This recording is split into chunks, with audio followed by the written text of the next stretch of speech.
Welcome, Daniel. Finally, we're here. All right. Yeah, Yeah, long time in the works. yeah, I know. I yeah. proposed to you, like, when did I propose this? Like, it was like March? No, like, Even earlier. No, because I kept postponing because I was fucking, I had exams and shit and stuff like that. We were all busy, so it was just like, now we're finally we're here. in. Yeah, we got time. So Thank you for inviting me to your humble abode. yeah, no problem. Safe place. This is quite the setup you got going here. Yeah.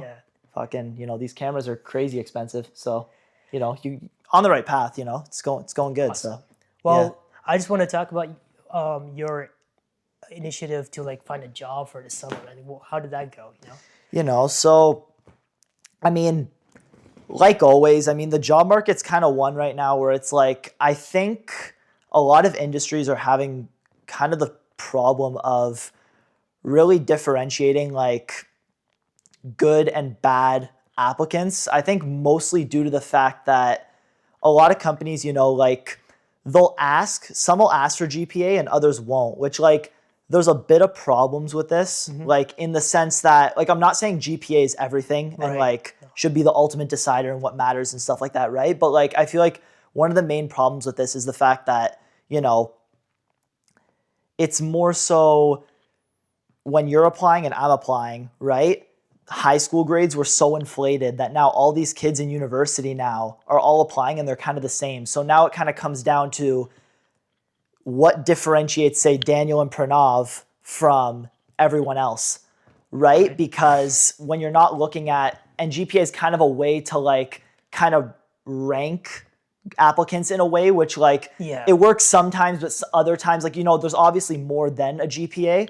So in terms of me right now, it's kind of just applying in a way that makes me say to myself, like, what can differentiate me from somebody else applying? 100%. Whether that's a club opportunity, whether that's, another initiative I did, something even like this, as basic, like as even just a podcast and setting this up. This is something that not a lot of people do, right? So it's just, being able to really separate yourself from the crowd. And then ultimately what's going to make you go far is not necessarily like per se your abilities, because, everyone knows like the person you are and what you're able to do. Like it doesn't take a lot to, have a conversation with someone and know that they're a well-rounded individual and this, that, and whatever, right? So it's just these small little things that kind of differentiate you that make you, ultimately being more successful than everyone else. Do you feel like is it just me, or do you feel like the amount of jobs available, like internships, co-ops, whatever, like do you think they have increased over the years, or just specifically this year that they may have gone down because of what's going on economically or around the world? I think it's, you know what? I can't speak from what I know from previous years, but what I can say is that it seems to me that there's more of an inflation in terms of applicants than there is jobs posted, because there are a lot of jobs posted, but like you'll scroll on LinkedIn, right? You'll see an application, 100 plus on every single one. Doesn't matter where it is, like Toronto, Markham, you know what I mean? There's, just everything you click on. And it's just, there's, the only really real way to kind of take that next step and kind of get in is really by making these connections and really, whether that's HR, whether that's, or connect with someone at the business, because like at the end of the day, like, and I know this from other people who have kind of told me or whatever that are in the industry, it's like, they're not going through all those applications. We know this. It's like when people apply, a lot of people like to get this thing in their head of like, how could I improve my resume, or I'm not good enough, or things like that and stuff. And it's like, you can't really think like that, because it's like, realistically, they're not looking at your resume. Like, Yeah, I also feel like, so they filter your resumes too. Like they send it to an AI thing, Yes. They'll look for specific keywords and all that.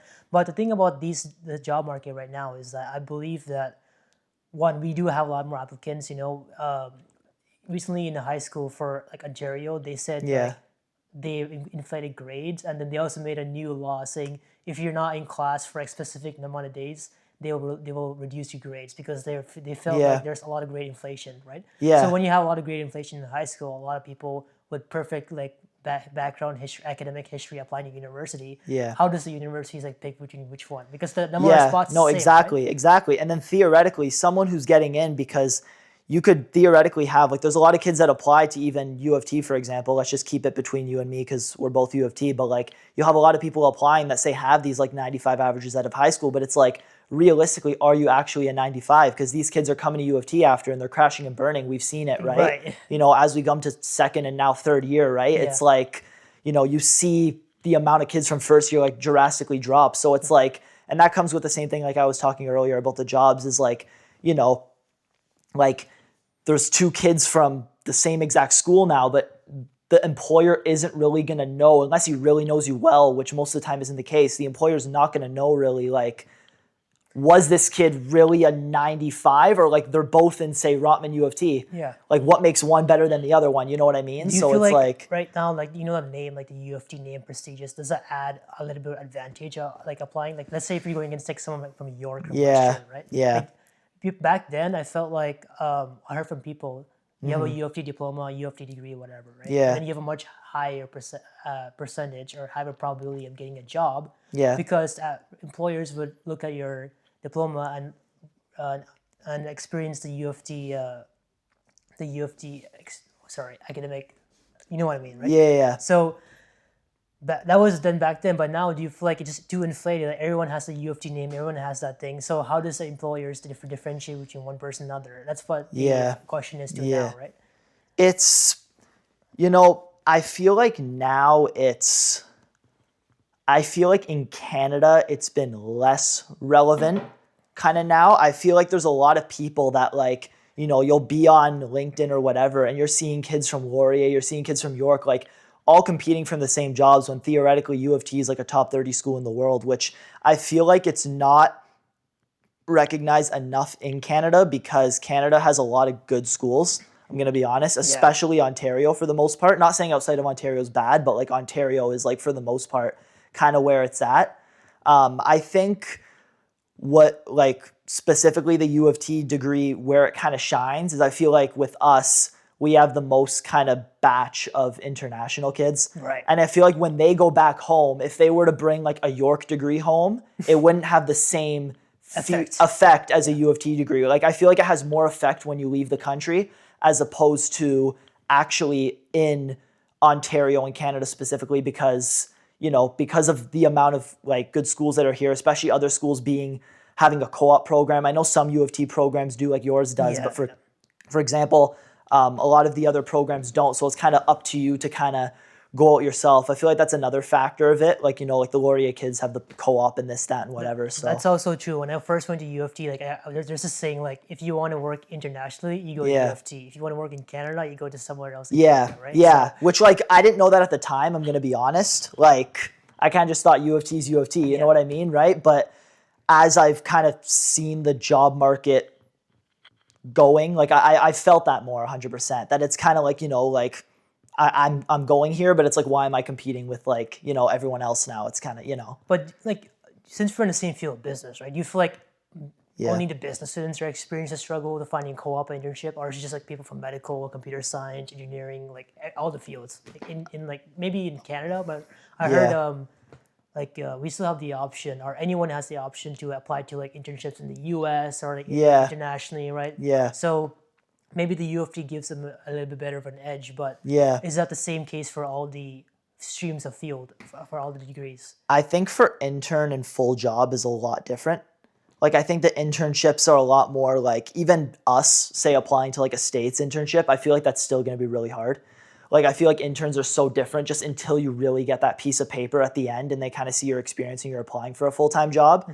But in terms of other industries, it's like at that point, I think, if you do go internationally, I feel like U of T is definitely going to give you that edge. But I feel like it's more so like when it just depends how the jobs kind of look in the future too. So like it's not even just about what school you go to all the time. It's like where's AI going to go and where's like AI going to take over certain industries and stuff like that. You know, like we're seeing a lot of secretary positions get, you know, taken over and stuff like that. There's a lot of AI automated,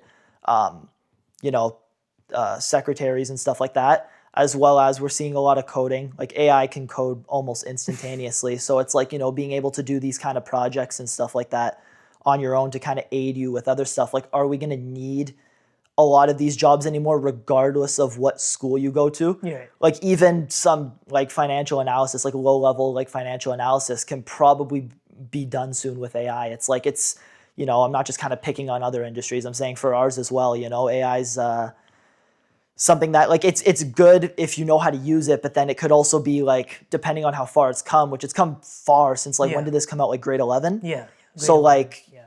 it's scary. Like I mean, for those who don't know, grade 11 would have been what, like 2020. It came out during the prime of COVID. Like yeah 2021. 21, 22 Yeah. maybe. Yeah. So The yeah. thing about AI, like I want to put this into perspective, like about the jobs and all. Like people say that AI is going to take over majority of the freelance entry jobs and like make it harder for people to attain those jobs, right?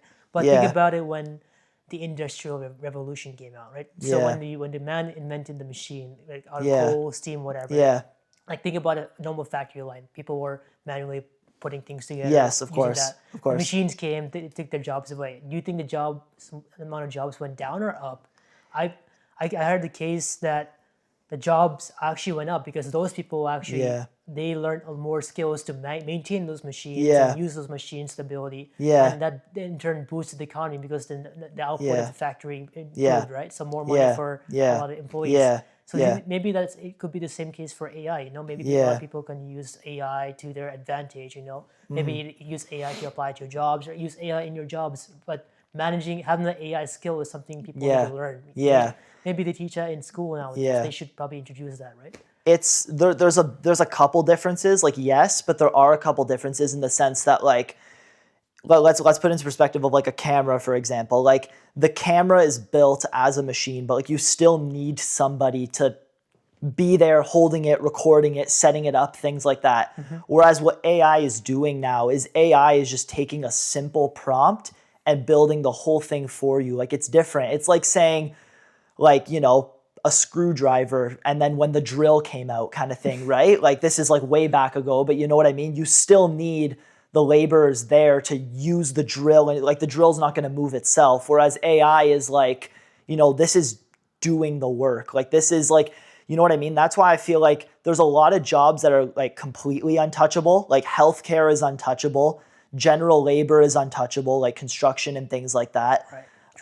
Trades. Yeah, Plumbing, yes. right? Like there's a lot of things like that that are untouchable, but then AI could still be beneficial. For example, like architecture, like actually designing the blueprints in the first place, Right. and then AI will design that, and then you get the contractors in reading those blueprints, making tweaks, and then you know what I mean. So it's still useful in those industries, but I just feel like by the time we have like robots doing those things, for example, it's kind of crazy to use that word, but like robots doing these things, and then it's like, Yeah. even if there are, it's like, how can we really trust them yet? I feel like that's the main thing. It's the trustworthy factor, because Right. like building these skyscrapers and stuff like that, or even like, even just like residential units, for example, it's like, whether it's residential or commercial, like, do we really trust them to do this yet? Like, that's why I feel like those fields are so I mean, untouchable. yeah, right now, like 100% no, because Yeah. AI lacks the human factor, right? Yeah, Human, like, for sure. For example, like emotions and all the Yeah. like the AI can cover all the knowledge based Yeah. points, like technically, but theoretically or qualitatively, we cover that better, right? So Yeah. that's Yeah. 100% for sure right now. Yeah. Definitely not, but maybe in the Yeah. future, who knows, right? Think about the AI part, right? Doesn't need a lot of maintenance. Like only like one piece of code, and then you can build its own code, build itself. What I've seen Yeah. is that nowadays I saw like a case study that in like the U.S. So they used AI and they made an AI bot, and then they used the AI bot to be a manager of a florist store. Right? Yeah. So they gave it a prompt. Hey, I need you to be profitable every month. And Yeah. here's your money. Here's here's the building. Here's the address. You manage everything, right? Yeah. And they set up cameras on the Yeah. inside of the store, and then what the AI did was that AI interviewed some couple teenagers for like like the teenage jobs. Like what do you call it? The entry level jobs for Yeah. right. So like AI interviewed the jobs. AI hired them, paid them the payroll, managed the Yeah. manage the supply and demand, right? And then obviously when it comes to the profit and the balance in the account statement, they paid off all the expenses, and then they provided the profit towards the owner. So that could be a beneficial because the owner doesn't have to spend that much time going to the laundromat or the florist or Yeah. the shop, right? To Yeah. maintain everything. The owner they could just stay at their home and then everything AI does everything for them. Yeah. Right? Yeah. Yeah. And that goes back to the same thing. You could either use AI to either A, do it for you, or B, aid what can't be done by AI. You know what I mean? There's always gonna be a beneficial use for it, even if it's not doing everything. Because at the same time, there still has to be that drive by you there. Like, nothing's gonna be done by you just kind of sitting on the couch, kind of slacking. You know what I mean? You always have to have that drive to, get up in the morning, do what you do, love what you're doing. And then, if AI can help you kind of achieve that goal and be successful, then, great. And like So, for more so our generation, like AI was introduced to us. Like I feel like the older generation, like they'll be more reluctant to use AI. They might have to be forced into it, but for a new generation, 100%, like they're gonna grow up with AI. They're yeah, gonna use all this stuff, right? yeah, It's gonna make them either smarter or dumber, who yeah, knows, right? yeah, Maybe they shift the education system to make it beneficial for humans, yeah, obviously, right? But that's the thing we have to think about as parents, like how do we use that beneficial for our yeah, kids? But about the AI part, economy wise, let's think about economy right now, right? So we've seen a lot of economic downturn. I mean, especially in Canada, right? Ever yeah. since the election, and then we have the new war and whatever. So what are some things that people want to like invest in? Like like obviously you have savings, and Yeah, when you start your own job, right? yeah, You learn about the true rule, like hey, set some aside every yeah, month to like yeah, save yeah, and accumulate over a period of time. yeah, So a lot of people like they go to their bank, have their savings account, but yeah, that's like yeah, that's really like nothing. Like you get like 2% a year, and then it builds yeah, up. If you put yeah, $1,000, maybe you get like 10K after 20 years. yeah, for So sure. what are some things that people can consider nowadays to invest in? I think that the main thing before even going in terms of investments, and this might sound simple, but it's something a lot of people don't do, tons don't do, is living within their means. It's something that's very, very like, this is why a lot of people have no money. Like, let's be honest. Like, these are people that are leasing Audis before their houses are paid off. Like, this is like stuff that doesn't even make sense, like stuff that shouldn't add up. I think that, Like give me an example. like, I'm just like just don't spend more than what you make, and think about investments that are worth your time. It's like, for example, let's think about leasing a vehicle. Like, do you really need, like, when you're just moving into a house, paying off a house, whatever, when you're not even making that much money yet, like, do you really need to be paying these lease payments every month, on top of your bills and things like that? So it's like, I do think that's a we lot of the issue of why, like, people don't have money. Like, some people might not even be that rich on paper, but it's like, your ability to just spend less than what you make and slowly accumulate those savings and kind of invest those is ultimately what's going to make you more successful. I mean, that's what I've seen a lot of people around me do and my family and things like that. And, so do you feel like the people in the West, like Western world, like we have a big debt problem? Like you have a lot of debt, like student debt, credit card debt, car loan debt, mortgage. well, Like I mean, that's how all these companies are making money, right? right. All these credit card companies are just making money off interest, right? So they're like, if they're still in business, it means people aren't paying. So So like, we just like you could also argue the fact yeah, that we haven't gone that financially smart to manage our finances, right? 100%. And that's another reason why the debt kicks in. Like people are spending, like, not even just spending on debit, spending on credit, and then not even being able to pay that back. Like, it's Like these are it's habits that it's something that seems simple for you and me, but it's like, it's something that a lot of people can't comprehend. Like, they open their account in the morning with, like, let's just say like $100, even though that's like really unrealistic, but let's just say that. And then they'll go out and spend even 40, $50. It's like, but you only have 100. It's like, the value of money, right? Like it's such a simple concept that doesn't make sense. And, and it's also because the younger generation, people try to, it's not even doing things for themselves. They try to kind of show people what they have when they don't have. You know what I mean? It's like, I feel like it's this sense that the younger generation really wants to kind of show off and things like that. When it's like, ultimately you save your money, it's going to end up being better in the long run. It's like, you know what I mean? Like, is it like the fact that people are not learning how like you say how simple it is, like don't spend money you don't have and all that. yeah, Is those sayings are not taught properly? Because I learned So when I first got my credit card, right? Yeah.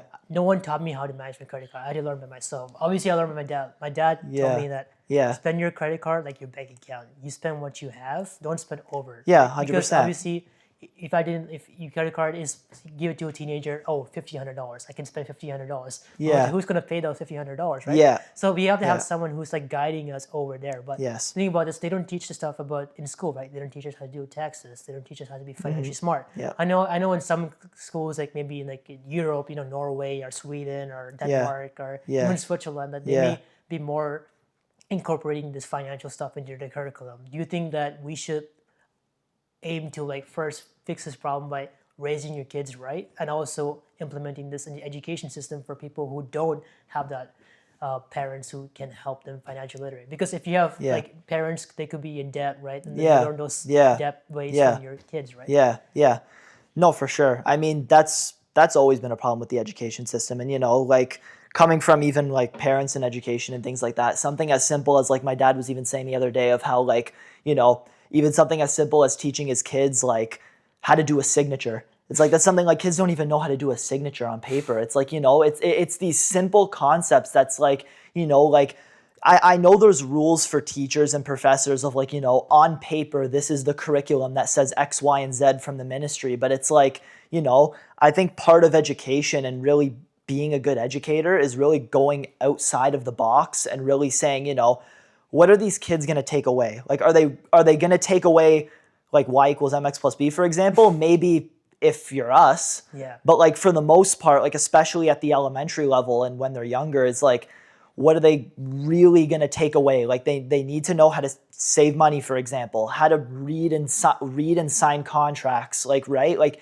these are just such basic skills, you know what I mean? Yeah. Savings versus not savings, like things that aren't really looked upon enough. And, and it'll motivate kids, because I don't know if it's just me, but like when I'm taking a class that I can actually apply to my everyday life, like it tends to resonate with me more. Like if I'm taking a course, like for example, I'm in one like capital market theory, that's something we're actually going to be able to apply when we look at, market risk and the capital asset pricing model and things like that. But like when you're taking other classes, like when you take like a lot of the theory courses and stuff like that, it's like you want to do well, but it's like it's not really motivating, because like this isn't stuff you can apply, which at the younger age, the kids don't know that, right? They just think that, this is something that they're never going to use again. And that's what kind of makes these really smart kids end up kind of going down the path of where they're not seen as really smart because they're not trying. Right.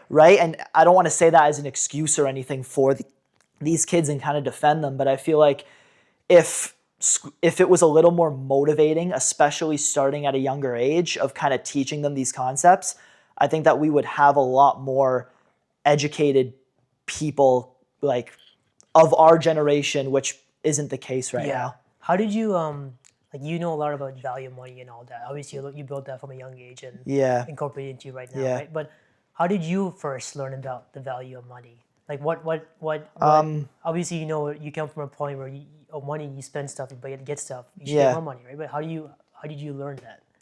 Like just taking in like the value of it itself. I think it comes into more like when you look at the way I kind of look at it is you want to be able to have enough for daily necessities to not seem like problems. So when you look at the prices of, I think it's all relative to what things cost. So for example, if you go to the store and you see that buying 2 orange juices is going to cost like $6 each, for example. And then by the time you fill up your cart more, you do a Costco run even. Every time you go to Costco, you walk out spending like $500 for some reason, just because, you see something here, or whatever. Yeah.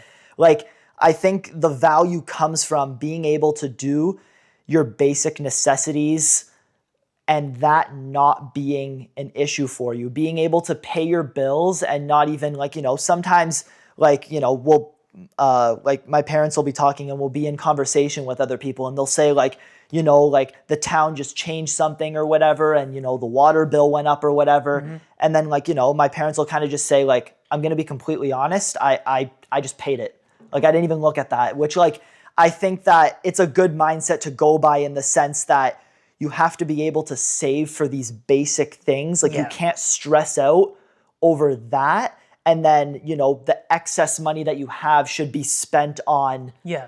elsewhere fixed kind of bills thing. per Yeah. month. Yeah. You shouldn't pay those have to bills worry for. about that stuff. The second you're worrying about that stuff, that's where you're spending too much money. And this doesn't even come from being rich. It could be a $5 subscription. If you have a $10 subscription a month for, I don't know, let's say Spotify, for example, you shouldn't even be do you realize when that leaves your account? Probably not. No. Probably not, right? Whereas if someone's like super tight and spending a lot, they might realize like, shit, that just left my account. You know what I mean? So it's like, obviously that's a very minimal amount, but like you get what I mean, right? Right. So like where you point where you're comfortable having those expenses for the long run. Obviously, if you don't have the money, you make those expenses seem a lot noticeable.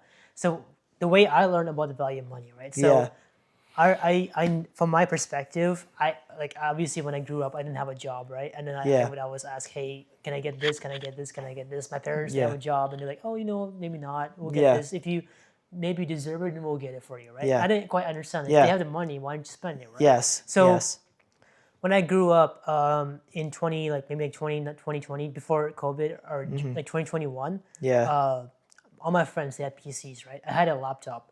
And they come home from class, they play games on their PC, and I was the only on Discord, and they stream to me and I can watch because I couldn't play on my laptop, right? And I asked my parents, hey, can I get a PC?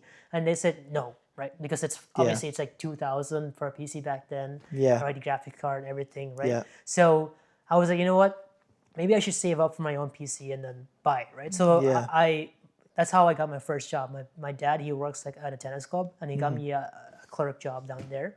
So I worked for like minimum wage was $16 an hour back then. Right now it's like $18 because of inflation, right? But $16 an hour. I worked like 3 to 4 hours a week, and then like I was thinking, every day I come back from work, I'm like I'm like $16 closer to my target, and then I look at the residual amount, almost $1,000 away. That means like 10 to like X amount of hours, right?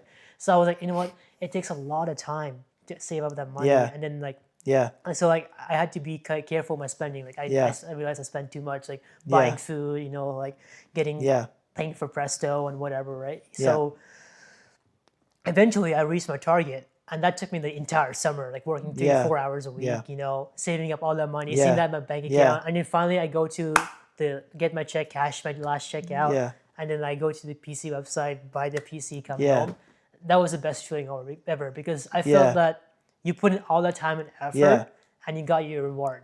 And that's essentially taught me how much value the money is, right? It's not something you just throw away needlessly. Well, everything has to do with time. Like, that's why we learn even like something in business, like, that's why we learn the time value of money. Money in the future and money now, it's not the same thing. You know what I mean? Are you better off getting the money now? Are you better off investing it, and with interest in a year, you'll get $1.01 or $1.02, for example, instead of $1 now. You know what I mean? So it's, I think it's really making decisions based on what you can do with your money, what the smartest decisions are to do with your money. And then, it's all relative to how much you make at the same time. It's like, are you able to afford to invest X amount of money, based on market risk and stocks that you're investing in? Like, are you able to afford to take certain losses? Are you not able to afford to take certain losses? For example, do you want to invest in ETFs, for example, that are a little more safer, or do you want to go for a little more risky stocks, or do you want to just keep it safe and just invest in some GICs at the bank? You know what I mean? It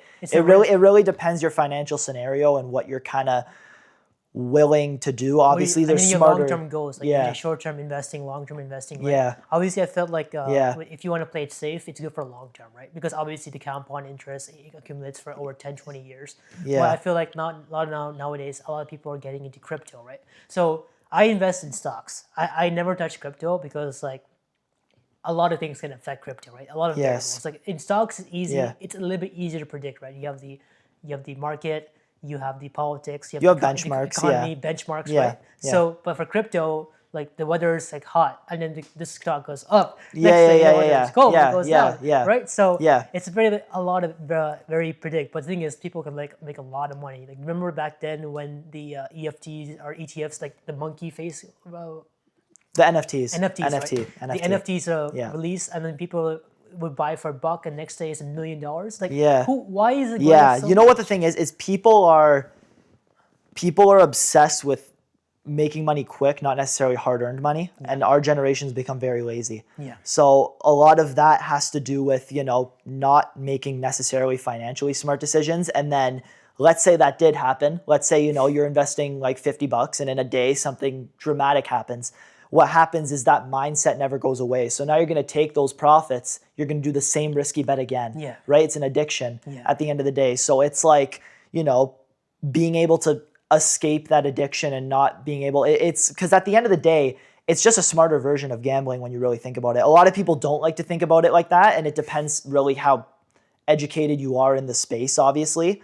And are you just buying stuff aimlessly or actually looking at, market trends, how the company's doing and things like that, which 95% of people don't, let's be honest. Because I have a thumb rule, you have to, whatever you're putting your money into, you have to know what you're investing, right? If you don't know what you're investing in, what's the point, right? Yeah, 100%. It's just going to waste. You're burning the money. Yeah, so for sure. I feel that has to be drilled down when you're young, or even when you're starting to enter that space in 18, when you get your credit card, when you get your bank account and everything, right? Yeah. You have to learn that from the beginning, because think about it. One day you put $1,000 into an NFT or a Bitcoin or whatever, right? Yeah. And if you don't know what the product does, what do they do? How do they sell? How does it gain money? How does it get valuation? Next day goes down. What are you going to do about it? Because that's all your money you earn. It takes a lot of time, especially at a young age, to earn that money, right? It's income every day. Yeah. Right? So people who can learn that the hard way and maybe fine tune their mindset, but obviously when they get on the addiction, right? Same thing in sports betting. When you get an addiction of gratitude, right? Yeah. It's a never-ending cycle, and I feel like that also trickles down why people get into debt more faster, right? With credit card debt, with car loan debt. This car is flashy, I want it. $500 a month, can I afford it? Probably not, right? Yeah.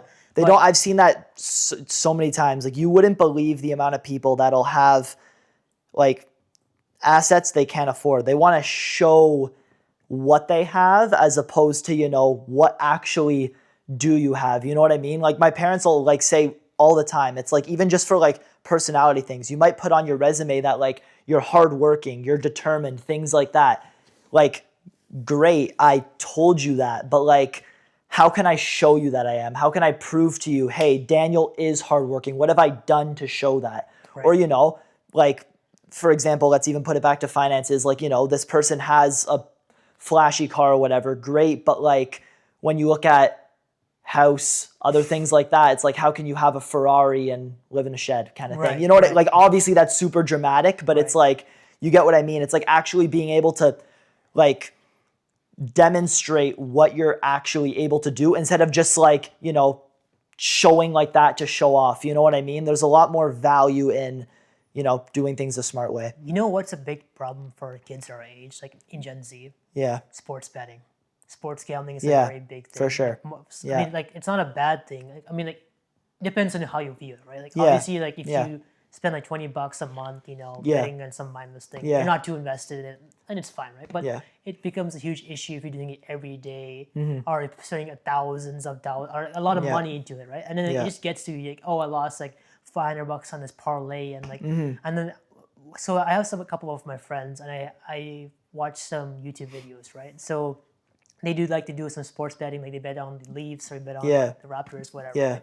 yeah. It's also good, but they play very smart. They bet $1, $2, not a lot of money, but just I get it. You want to get the feel, the thrill of winning something. Something goes your way, and then have that mindset. Right? Yeah. But then I also see people who spend tens of thousands of dollars, and then their family can't, the income household is less than that, right? And then they get into that habit because they won a couple of times when they're very young, and then they know it's quick, easy money, right? But it's not really that way. The way I feel you mentioned how our generation is lazy. These companies are taking advantage of the laziness by making it very accessible. You can do it from the comfort of your living room, on your phone, install an app. That's why they're so big. Everything when it comes to sports betting, mobile games, anything that you could do at the access of just picking up this device, right? Whether you're in a class or whatever, place a bet, 2 seconds, put it down, pay attention again, pick your phone up again. You know what I mean? Yeah. It's the dopamine rush you get from that. It's an addiction at the end of the day, right? And it goes with the same thing. Anything that can grab someone's attention just like this, even TikTok reels, right? How a lot of long-term content like this in terms of a podcast, like there's a lot of people who will, like, I still watch podcasts all the time, right? Like, I'm a big fan of them. We're doing one right now. I'm a big fan, obviously. But, a lot of people don't necessarily will watch that whole thing anymore. And it's turned into, just a bunch of clippers getting clips of everything, uploading them to TikTok, because the attention span, it just went down. When it comes to money, attention, things like that, people want it now. They're not willing to, it's gotten so lazy that people just, they're not willing to wait for anything. And it's so popular that it's not frowned upon. So I've seen, Yeah. you've seen like TikToks with millions of views of people like going on a stock market or doing some just to go from 10,000, 20,000, and then people in the comment section, hey, how do you do this? How do you do this? Let me sign up. And in the end, you look at the bio, oh, they're selling a course. Yeah. Right. So like they're just taking advantage of these people. And same thing with the companies. I've seen like like obviously in the States you had to be 21 to gamble. Here's 18. Obviously there's a 3-year age difference, but that 3 years definitely makes a lot of difference for sure. No, 100%. Yeah, because you're,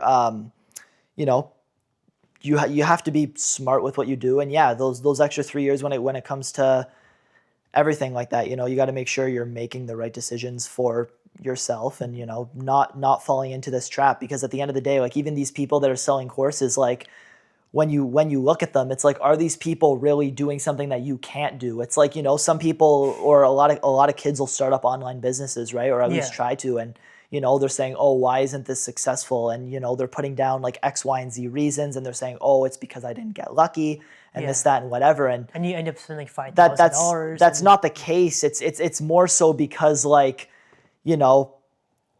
these people who are, grabbing in this audience, it's something besides the business that gets their audience attached. Whether that's, we've seen it a bunch of times. We've seen Hustlers University. We've seen Ashton Hall dump his face into a bowl.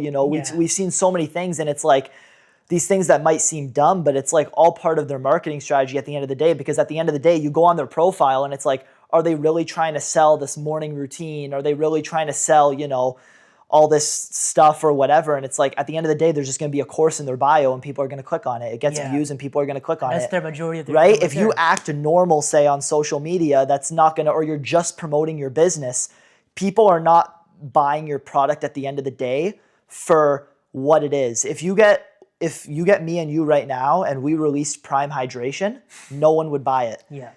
Regardless of how good it is, it could be the healthiest drink on the world. Not saying it is, but I'm just saying. Because Logan Paul released it, because it's them, people will buy it. Yeah. So it's for them, not necessarily the product. Yeah. Right? So one thing is, can the product be replicatable, right? So like a lot of people like are coming out with their own AIs now. It's starting to become a little bit inflated kind of thing. Like, these are things that ChatGPT can just do, but at the end of the day, it's like the product itself. It's like, people buy the product for you. Are you trustworthy? Why would I buy your product? What background do you have that says, hey, I want to buy your product? Because it could be a good product, and then you look at the person making it, and it's like an 18-year-old dropout. And like, you know what I mean? It's like, who's going to buy that? You're not reputable. Like, I know a lot of people are not smart in today's day and age, and they will, but at the end of the day, it's like, I just said people are stupid, but at the same time, people aren't stupid. You know what I mean? It's like people are going to check, They're not stupid to take advantage of you. Yes, for sure. Yeah. And the thing about this, you mentioned, like, people who are very young, they're usually victims of this approach, right? And thankfully nowadays we're seeing governments try to attack this problem head on with the age limit. So like, for example, in Australia and France, they're trying to introduce laws that ban, if you're under 16, you can't have a social media account. Yeah. No access to Instagram, no access to Snapchat, no YouTube, no nothing. Yeah. What are your thoughts on that? Do you think that actually is beneficial for the next generation in order to fine tune their attention span and, everything? I think at a young age, yes, because I think that when you're young, it's what we were talking about before, being able to learn all the basic necessities for yourself in order to kind of learn to apply technology in a way that can benefit your life. Yeah. When you're using social media at such a young age, you can't really differentiate the fake news from the real news. Right. You can't do 2 + 2 yourself without AI doing 2 + 2 for you. You know what I mean? There's a lot of basic concepts you have to learn when you're young, before you're able to actually differentiate what's real and what's not, and what's going to take you far in life and what's not. So I think it's a great idea. I'm not saying, keep them like totally isolated from what's going on in the world, but, I am saying like, don't let them kind of be on social media on their own. Like, Yeah. if they're going to watch the news, maybe sit down with your parents, or parents sit down with your kids and, Yeah. teach them about what's going on in the world and what's going on in the news and what's real, so that when they go on social media now and they see things, they're able to differentiate real from not real and things like that. I think what you're describing right there is something that's not taught in school, but it's called street smartness. Would you agree? Yeah. Like, No, what 100%. does it yeah. mean to be street smart Yeah. nowadays? Yeah. Like, you hear that term being Yeah. thrown around, like you're street Yeah. smart. What does that mean? Yeah. No, a lot of people say, like street versus books and stuff like that. I think what the difference really is street smart is the common knowledge that should be taught more in schools that's not. Like, a lot of people say, like, you see all those quizzes online that says, like, are you smarter than a fifth grader or whatever? And it's like, these are people that have lived in Canada their whole life and they don't even know what provinces there are. They don't know what the East and West Coast are.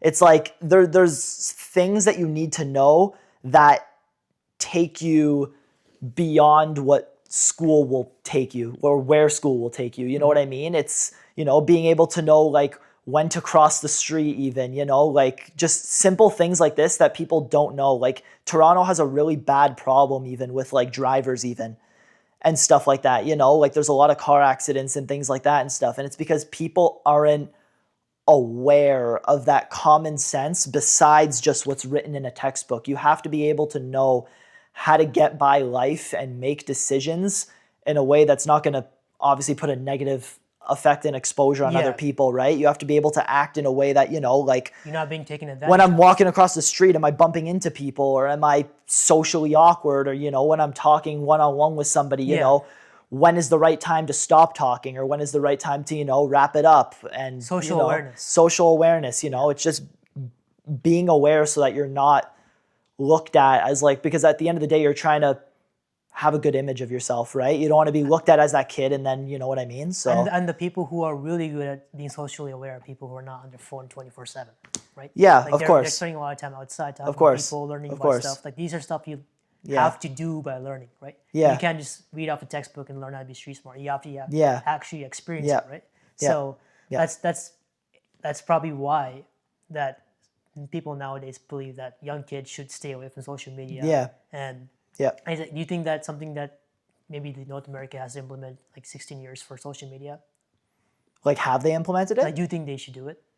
Yeah, I don't think it would be a bad idea. Or, like, at the end of the day, regardless of the fact, even if they do implement it, let's just say, for example, at the end of the day, it's up to the kid if they're mature enough to know, which, like us, for example, a younger kid's not going to know, but I'm saying Right.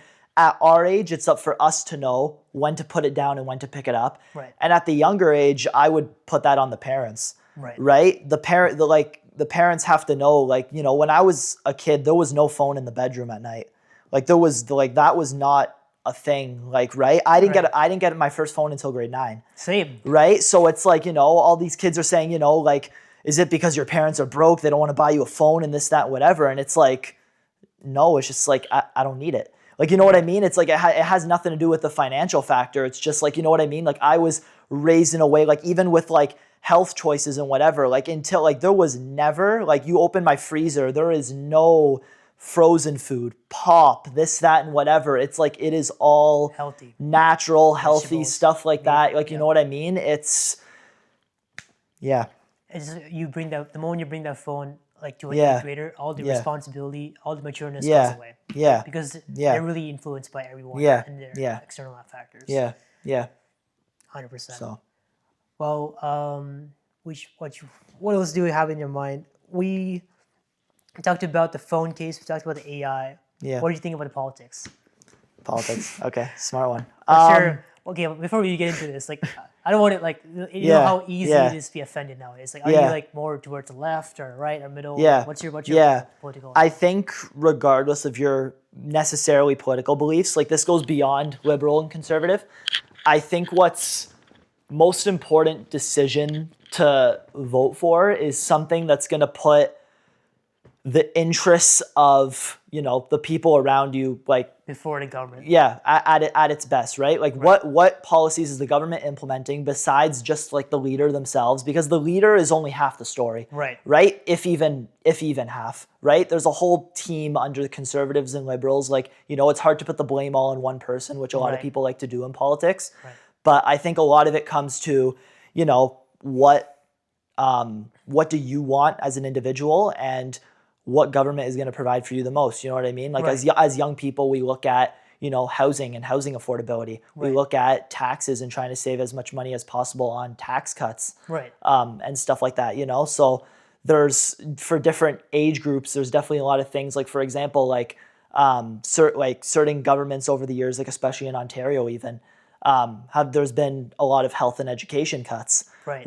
and more money spent on infrastructure, which, like, regardless of what side you play, liberal, conservative, Right. I think everyone agrees that, there shouldn't have necessarily been those cuts. Right. Like, Right. we definitely need the money there. Yeah. Like, the fact that there's no EAs left in high school and things like that, and, even just the money cut from healthcare, like, regardless of what side you play, you really have to look at, like, what party is going to make the country more well-rounded, because it's not necessarily just you can't put all your eggs in one basket. Like, if I say, yeah, this party is going to drop house prices, but they're cutting all the money from party X in order to make that happen, it's like, that's not something you should look at. Like, Canada is a country where taxes are a lot. They're a lot. People pay a lot, and they want, good service for what they pay for. So it's like,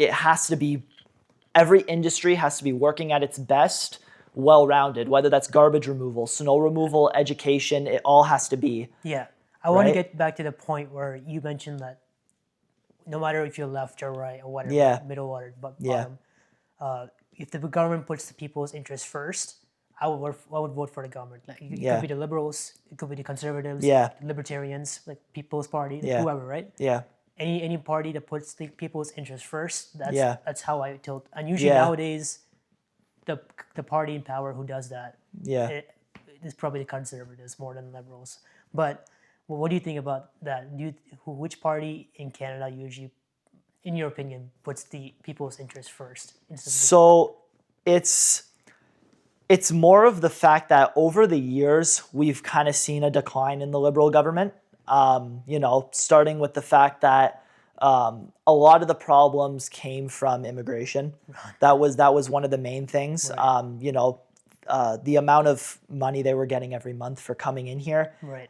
Becoming a Canadian isn't what it used to be. They were kind of just letting anyone in regardless. Right. Even the amount of money that's paid to fund schooling, their everyday life, and things like that. The businesses were incentivized to have people. Yeah, they were also given incentives to obviously hire immigrants as well. Right.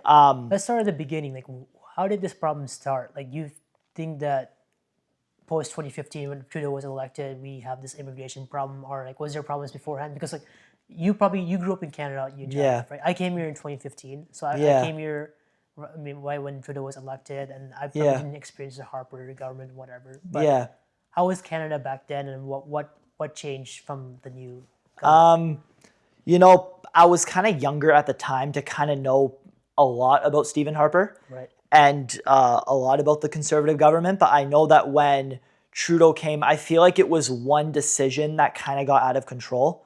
I feel like, with all things, it's like, I don't think it was necessarily something in terms of like, Canada is like this bad country all of a sudden. I think it was in terms of leadership, like, one kind of problem was not controlled and kind of stemmed and went out of proportion. For example, like, you could say that for literally anything. Like, if you put, if there was no cap on the amount of money spent on even healthcare, for example, if you put all the eggs in one basket and then all the other things turn to crap, like, that's just like kind of mismanagement on that part, right? Mm-hmm. Whereas, like, they should have seen it much sooner. So I think it was more just a thing of like, they kind of made this decision, an immigration policy, Right. when it came even to the war in Ukraine, and even besides that and things. And I felt like it just got super out of control to the point where it was really hard to fix after, and still is hard to fix. With yeah. I also feel like 100% with the immigration, like that's the first decision that Yeah. made into a series of unfortunate events, Yeah. right? So like previously, like Canada was always immigration positive, right? Yeah, they always for sure. helped people from Europe and where the rest of the world come over. The thing Yeah. about then was that they would always attract the best of talent, the best doctors, Yeah. physicians, Yeah. rocket scientists, whatever, Yeah. right? Yeah. And usually those people like come from Europe or Yeah. usually from the European lands, right?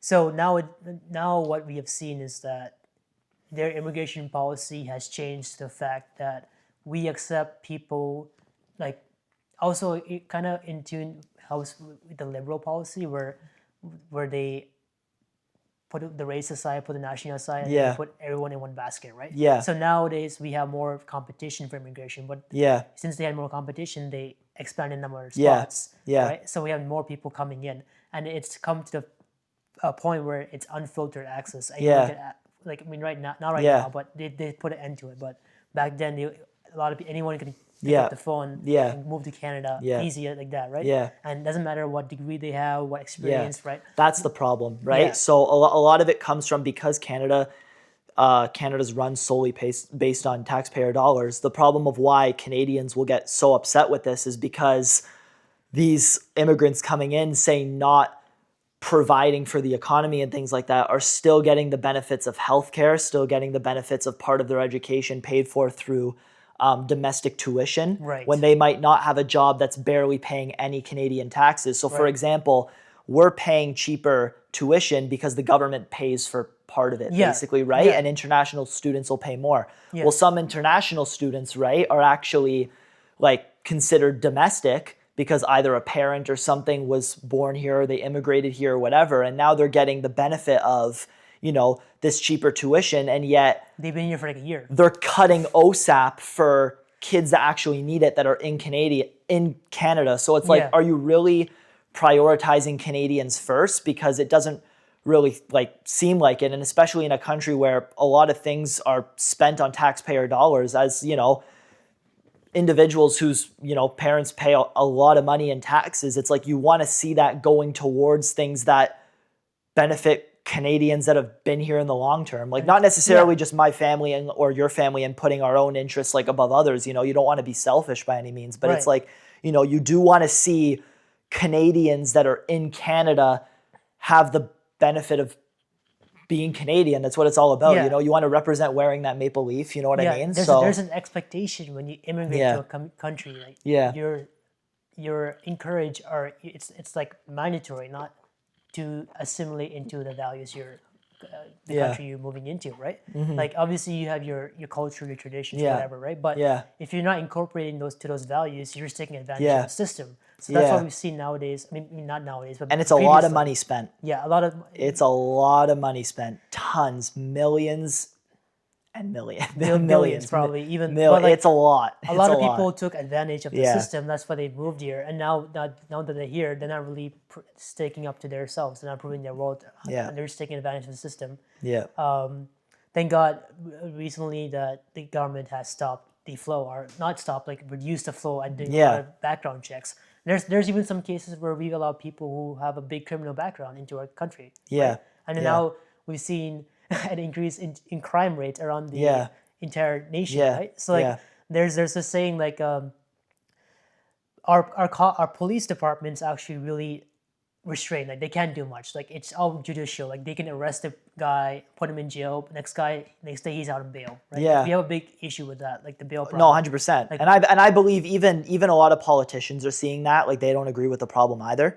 I'm not saying a lot of politicians are good, but even there was that scenario not too long ago with the house break-in. Doug Ford was mentioning it, and the guy who lived inside the house, someone trespassed on his property and he shot him, right? Right. And Doug Ford's response to that is, he should have shot him a few more times. You know what I mean? Right. Like obviously, kind of egging on to the fact that We need something like castle law. Canada doesn't have enough punishment for wrongdoing, and that's why wrongdoing has become so prevalent. Yeah, Because yeah, it's like you yeah. can commit a crime and get away with it very easily. Yeah, there has to be There's no more. consequence. Yeah, there has to be more put in play for if you make a mistake. Some like intentional mistakes like that. There's mistakes you make on a day-to-day basis that if you're religious, that you're going to be forgiven and things like that. But then there's other mistakes that I'm not saying like punishments in terms of like health and things like that, but I'm saying there's other like mistakes that you make on a daily basis where like even though you're forgiven, like there still has to be punishment for them put in play. Because Yeah. at the end of the day, the people kind of that are out there like committing these crimes and things like that, if they're not provoked and punished, right, they're going to go out and do the same thing again because they know they can. Whereas if they're punished, they might come out and say, you know what, I shouldn't do that because, this is the punishment if I do that. So now when I come out or I'm off of my whatever it is, imprisonment, bail, whatever it happens to be, right, they come out and they say, you know what, this is what I went through. I do not want to be back here in jail, for example, or something like that. Right. I'm going to live a better lifestyle and be a better person and not do this. But yeah, it's just, there's a big problem with that right now. Also, like, has to do a lot of being how you were raised, right? Like, obviously, if you're in a family with good financial conduct, you may not more likely to go out and commit a crime. Yeah. But obviously, some of the immigration, some of them are usually in some scenarios where they're Yeah. used to stealing and used to doing all Yeah. these crimes, right? And that may not go the long way here because obviously, Yeah. realistically, there's more moral things like if you Yeah, do a of crime, course. you have to get There's no excuse for pay the price for the committing a crime. Yeah, right? 100%. But the thing about Yeah. it is that we've seen a lot of this inflow of people going into our prisoner departments or in the prisons, and they're getting overwhelmed, and then obviously the judge just lets them out on bail because there's no Yeah. bail law, right? Yeah. And then the police can't do much, right, about it. Yeah. Like there's just like Yeah. one story in like one of the cities in Canada, right? Yeah. And then there's this one guy, and whenever he's in the prison, the crime rate is like at 10% or like zero. Yeah. Right? But when he Yeah. gets out, the crime rate doubles. Yeah. And that's because the police can catch him, puts him in jail. He's out on bail next day, right? Yeah. And they can't do much about it, right? Yep. So, in a sense, some people we have to give some. Do you think we had to give power back to the police, or like make our police more enforce the laws much more harsher? I just think there has to be better laws in play because obviously it's not the police that are necessarily doing the wrong thing. They're only able to do certain things within their power, But they're right? easily the victims to be blamed, like from the media. Yeah, no, portraying- 100%. I just think there has to be like, the same thing with a lot of the laws in Canada, like police are like, following the rules in terms of what they can do. It's not the fact that they, morally don't think it's right. They have certain rules set out in place that they, can only arrest person if they do X, Y, and Z, right? Whereas, if there was a policy put in play that allowed them to do more, I think a lot of people in the police department and that kind of industry would agree that like, we would love to kind of go out and, yeah, 100%. do like I don't want to say do our jobs better because that sounds a bit like rude or whatever because I feel like they are doing maintain their jobs right. Environment. Yeah, right? but it's the fact that they're also restricted to doing certain things. Like the cops aren't given all that power to kind of do it, which is part of like it's not necessarily the cops' fault. I just feel like there has to be better like laws in play. Like during the prime COVID, like there was the high like the prime carjacking. Like carjacking was such a bad thing. Yes. COVID, right?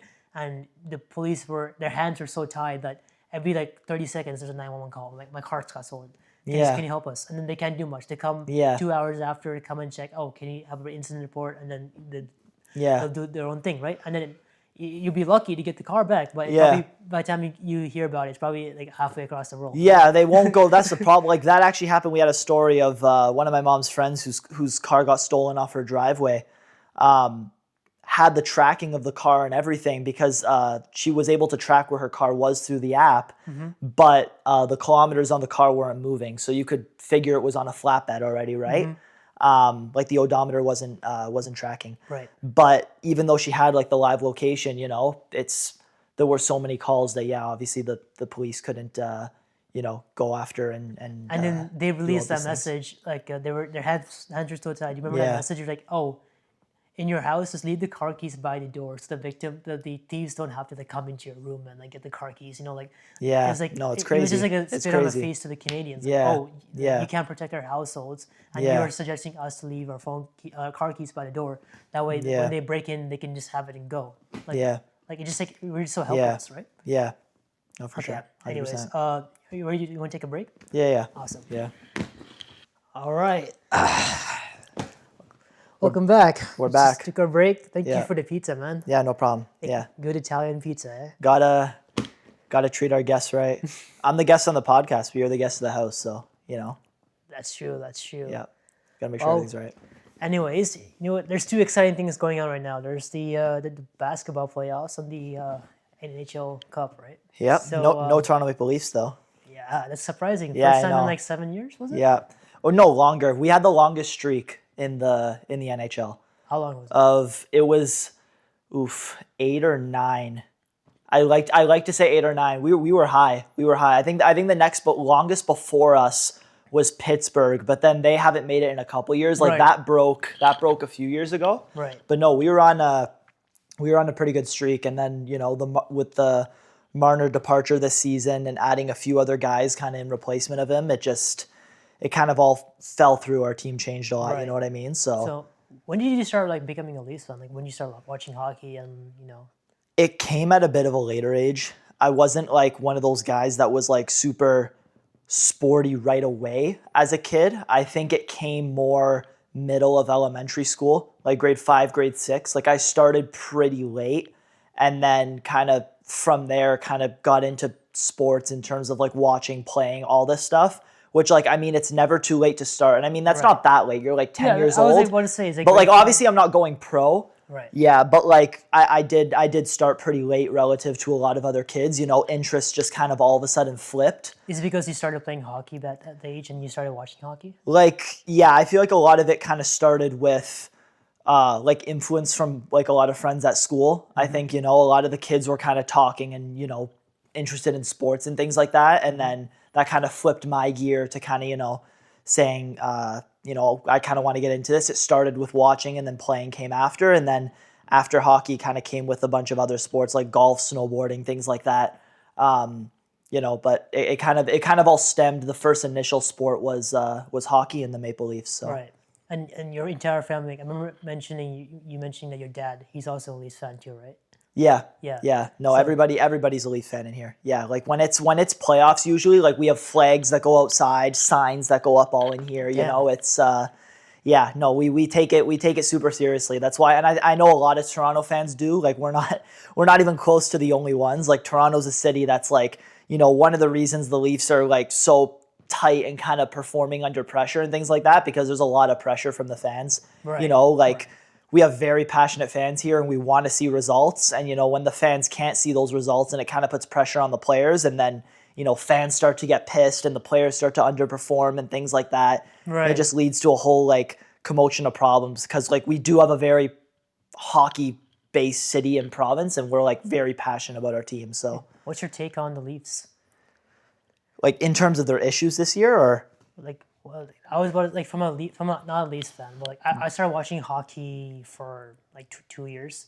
Yeah. And the reason why is that I have friends and they watch hockey, and Yeah. some of them play hockey too. But I got influenced by them, so I started watching Yeah. the playoffs last year, and I actually watched some regular season this year. Yeah. And from a standpoint, I'm like the Leafs. Like it's like they seem like they're very diehard Leafs fans, but for me, like it is like overhyped. Like we have a good captain, I would say. We had a good run last year for sure. Compared to this year, like I just felt like they fell off so fast. Was it all because of one person, like Marner? I think what the issue is in terms of building a hockey team is you have to have quality in every part of the game, whether or not that's your forward core, your top 6, your bottom 6 forward core, your defense, your goaltending, coaching. There's a lot that goes into making a good team besides just kind of a core 4 like the Leafs had. So I think a lot of the issue came from a high salary cap player like Mitch Marner leaving our team, and then replacing him with, Matthias Michelli and Dakota Joshua, like a lot of these like lower salary cap players. And it's like, that's not how you should go about replacing a big star like that. And I think the quality of the team really dropped. I wouldn't say it's necessarily just because of Mitch Marner necessarily, but kind of what we did with our assets and kind of our salary cap after the Mitch Marner departure.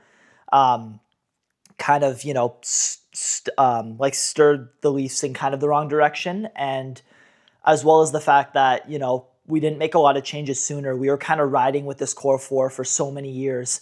And, like the 1 year where it's kind of done and we add another like 3-4 new guys and all the lines start to divvy up. And, we were changing we were changing our lines like every game. Right. And adding new guys and trying to see what worked and not and things like that. And I feel like when you start to do that, it's like the team kind of doesn't really know and then like kind of how to work together in a way. And then there's also the pressure of the Toronto media as well and the fans and things like that. And I just feel like all these kind of ingredients to the pot that kind of get stirred up, right? And so how did the Leafs like reach to that point? Like we were talking about the recent downfall, but like they built obviously they started like the playoff season back in like 2012, right? 2013. Yeah.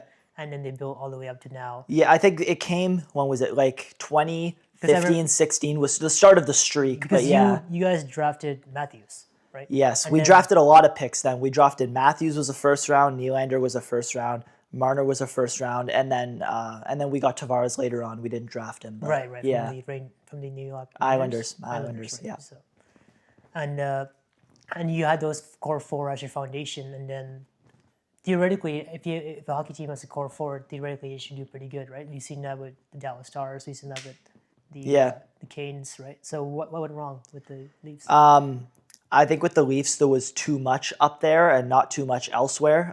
When you look at our defensive core, it's not as strong. Our goaltenders are pretty injury prone. Right. Like when one's out, the other one's out, and then the next one's out, and it's kind of like, like there's not a lot of consistency in the net.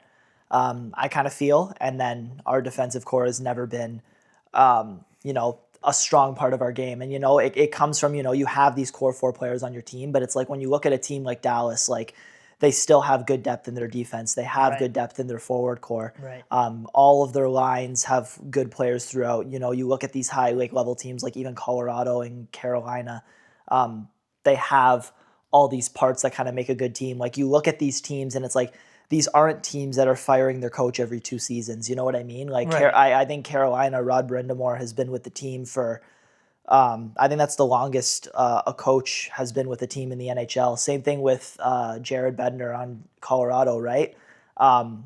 These are teams that it's not necessarily just about flipping up the coach and things like that. It's about, making the team deeper as a whole. Not to say that the Leafs coaches have been good or bad by any means, but I do think it comes from more than just coaching. I think it comes from the players. It comes from upper management as well. Some of the trades we made have been pretty controversial, I'm going to be honest. The way we kind of give up first round picks, even now, fingers crossed for a top 5, or else that goes to Boston. But, Yeah. Wait, are the Canucks like 25% chance to get a top? yeah, the Leafs are, I think, an 8 or a 9 Yeah. to get a 5th overall pick. But the problem is we traded our pick for Brandon Carlo to the Boston Bruins. So if the Leafs don't get a top 5 pick, it's top 5 protected. If we don't get a top 5, if we get like 6th or something like that, right? We don't get the pick. So it's like, hoping for the best. But at the end of the day, it's a lottery. So it's like, that's part of the rebuild. But Obviously, like you're criticizing a lot about the Leafs, but obviously the Leafs, like they showed some results. Like they got to the playoff we've stage, had right? we've had positivity. So 100%. what are some of the like strengths like back then, like when you see consistent like making playoffs and like first rounds and second rounds, like what were they good at? Like was our power play game on our best? Like what was our I think a lot of it has to do with pressure of the playoffs, because we've always been a great regular season team. Even when you look at last year, like first in the Atlantic, and other years, like we've always been, like rarely have we even been a wild card team. Like we've always been the top of our division, at least third, most of the time second and first, right? So, like we were very good at capitalizing in the regular season when there wasn't this gigantic pressure to perform. And then kind of the whole streak kind of started with the Game 7 losses and things like that. And then I feel like it kind of gets to the players too, you know what I mean? It's like when you get to a Game 7 after this has been happening for so many years, and then like, this starts to, it starts to get in your head a little bit, Right. like, your game is there and your potential is there. Right. Like, for example, last year against the Panthers, like, we were up 2-0 in the series. And then in game 3, could have been up 3-0. We were up that game and then we choked. If it was 3-0, there would have been pretty much a 0% chance we lose. Like, unless we get reverse swept, Right. which is totally a Leaf thing. But like, like fingers crossed not. But like, that was a year we could have done it. But like, it's just the choking, the pressure gets to them. And I think it's something that the players in Toronto haven't experienced winning anywhere else. They've always kind of had this Game 7 loss on their shoulders. So I think that, no one on the team of this core, because they were drafted from Toronto, kind of came from this winning kind of mindset being somewhere else. And I think that, you add a couple assets to Toronto that have been further than that and kind of know and can kind of talk to the team and say, to kind of hold off on that pressure and things like that. Because I feel like that's where a lot of it stems from. Because the reason Toronto fans get so mad, it's like the Raptors didn't make playoffs for years, but it's like you don't see Toronto fans complaining and getting mad, right? Whereas the Leafs, it's because we know the skill is there. Like the Raptors were rebuilding. You can't really get mad at that. Where it's like the Leafs, like all this money's being spent. We have a 60 goal scorer on the team. We have Marner getting over a point per game. Tavares over a point per game. Nylander over a point per game. You know what I mean? And it's like you have all this asset and you can't capitalize. That's what pisses off the fans, I think, more than anything, because the fans know that our team is good. They don't like to hate on our team. They know, like, the Leafs are capable of winning. It's just that we choke. They choke. Yeah. Like we're definitely definitely last year was definitely our best run to get a Stanley Cup for sure. And For sure. I know. Yeah, I was the best I've watching seen. I watched the race against the Panthers, right? And I saw firsthand, like, we were really good at getting our points in. Like we were good at coordination and all that. The one thing we lacked on was defense. Like whenever the Panthers, I would say, like, we have Alexander Barkov, we got Morgan O'Reilly, right, and then we had Brad Marchand, and like those guys are really good at attackers, aggressors. Like they like to go in deep, and like they be like their offense. The Panthers, I felt, was much better than the Leafs, and it was overwhelmed the Leafs. Like our defense would just be idle. Like even when the Panthers had a power play, we would just like I don't know how to classify this, but there's two teams that play defensively in a power play. One team just sits 4 people around the goalie and stays still and actually blocks the shots. Another Penalty team kill, like the Killers. the penalty kill, right? Yeah. Another penalty kill strategy is to like actually attack the attackers, right? So like what I noticed with the Leafs is we just like sit still and like not try to like attack the aggressors. A lot of it comes from, so the Leafs do have kind of a thing where, like, in the third period, a lot of fans were kind of calling it like they'd give up kind of thing. A lot of the time, like, or so it almost felt that way.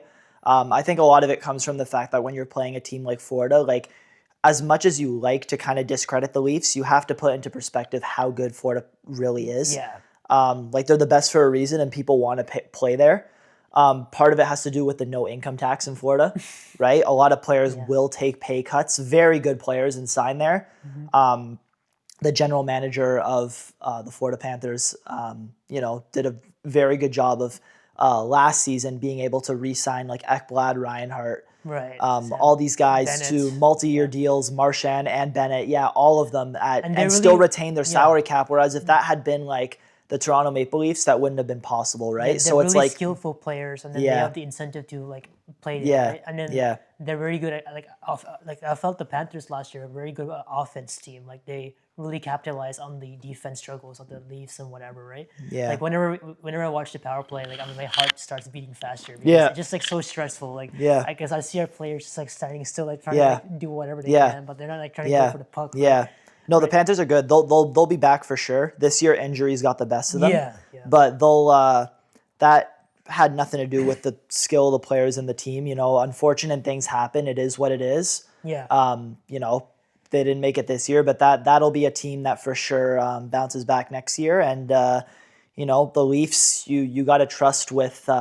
They've never experienced this loss before, a lot of these players, since like Matthews was drafted, that it's been a playoff run every year. It's like now do they finally sit down and say, this is going to be the future of the team without Mitch Marner? Do we bounce back even stronger now? Or, does management make a lot of better decisions this Right. summer and things like that. So it's not like the Leafs to be out either. Like the Panthers, obviously two very different scenarios, not comparable at all. But Right. I think they'll both be back next year. I Right. think even the Leafs will be back. So the question with Marner out and then Matthews with the long-term injury, right? Like he busted his knee or something, like ACL, he tore something, like he had to get in surgery, right? Barkov on Florida, you mean? No, like Matthews, he got injured. Yes. His knee. It was his knee. It wasn't an ACL tear, but yeah, he Radko Gudas. It was against Anaheim. Yeah, it was checked against him. Anaheim. Checked him in the knee. Yeah, that was a pretty serious injury. That was season ending. Not like the Leafs would have made the playoffs anyway, but yeah, definitely serious for Matthews. So the question is now with the Leafs, do you think we need a retool or we need to rebuild? Retool in what sense? Like retool? Like retool means we get a couple good picks or decent picks, keep the same top 3 now, and then go from there. I think like we can't get rid of the guys we have now. Like I think we have to stick with it for a while. Like Nylander's signed for a while. Tavares is signed for a bit now. Like I think another 4 years. Matthews expires soon, so I guess we'll see the future with him. But I think a lot of it is we don't have a lot of picks coming up. Do you mean you make some trades? You traded like Bobby McMahon to Seattle. Yeah, we had a couple of crappy trades. I'm going to be honest. We didn't get what we wanted for those players, and those players are all on tears now. Like Bobby McMahon had like a goal a game for a bit when he was traded. Right. Same thing with Nick Raw and then Scott Oliver Laughton as well, Oike, right? Huh? Oliver Ekman-Larsson. We kept him. We kept But him? yeah, we kept him. But yeah, no, there's just I do think it's more like with trades because we don't have a whole lot of picks right now. But I do think like it's hard to say with the Leafs, but we had our chance to win, kind of the life cycle of a team and how it goes. I mean, we've seen this with even like the 2013 to 15 Blackhawks as well as like you're really good for a bit, and then after that, once your players get older and start retiring, that you kind of get fall off a little bit. But with the Leafs, like the guys are still young, there's a lot of talent still there. So I think like building around these players again, but getting better assets all around the team and not just kind of relying on the 3 kind of guys we have up top, I think is going to make us pretty successful. And you got to put trust in upper management at the end of the day because regardless of coaching, like it's the players and the motivation, yeah, right. For sure. And our goalkeeping is actually decent. Like we do get some shots. Yeah, no, they're good. It's just injury prone, and even coaching, like Berube's taken them the farthest they've been in years. Yeah. So like to say that it's Berube's fault now this season, it's kind of hard to put the blame on the coach. You know what I mean? It's like a lot of people like to, and a lot of people like to put the blame on everything. But when you put it and really like dissect the situation, it's like there's bigger problems, Right. So when I got into hockey, like I was under the influence of Leafs. Like I am a Leafs fan. Like I do support them, whatever. But I show my positive side towards more of the other Canadian team, like obviously Edmonton Oilers. Yeah. And the reason why I got into them is because maybe I'm a little bit biased. They got to the playoff final last couple of years, and that's when I started watching too. But I also felt like their gameplay was much more on a different level than the Leafs. Like they're more offensive prone, right? They have like our top 3 is Hyman, Bouchard, obviously McDavid, Draisaitl, right? Yeah. And then like watching those guys play like together, it's just like watching a team dance through the finals. Yeah. So like obviously it was unfortunate. We lost against the Panthers twice in a row.